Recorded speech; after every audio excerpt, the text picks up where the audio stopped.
On December 4th, 2016, in the afternoon, an armed man walked into a quiet pizza shop called Comet Ping Pong in Washington, D.C., with a rifle and began shooting. The reason that triggered the 28-year-old man from North Carolina to do this is shocking. On October 30th, a conspiracy theory called Pizzagate began. It started with false tweets claiming that the pizza shop was the base for illegal activities involving presidential candidate Hillary Clinton. This incident is just one out of a countless number of times that fake news has started on social media platforms and has caused great harm in the real world. Another instance of fake news affecting people is in 2012. Shortly after the Sandy Hook massacre, David Wheeler, a father of one of the victims who was killed, was also a victim of fake news.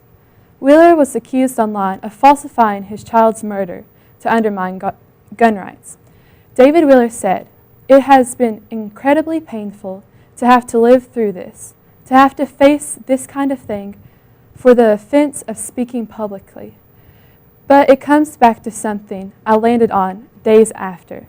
From this point forward, are you going to make your decisions out of fear or out of love?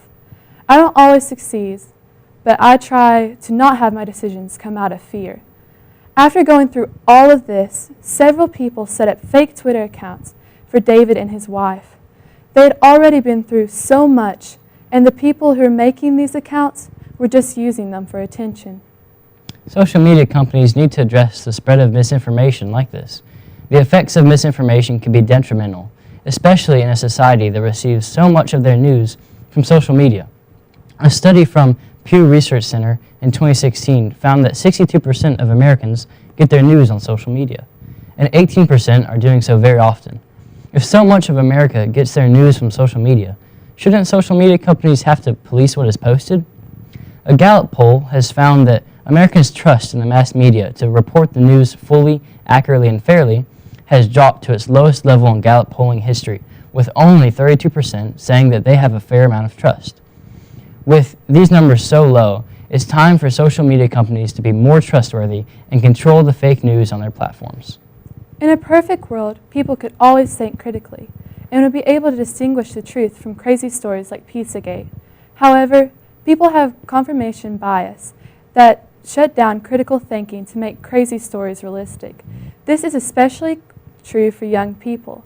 A study at Stanford Graduate School of Education evaluated middle school, high school, and college students and found that a shocking amount of students failed to access the credibility of information sources efficiently.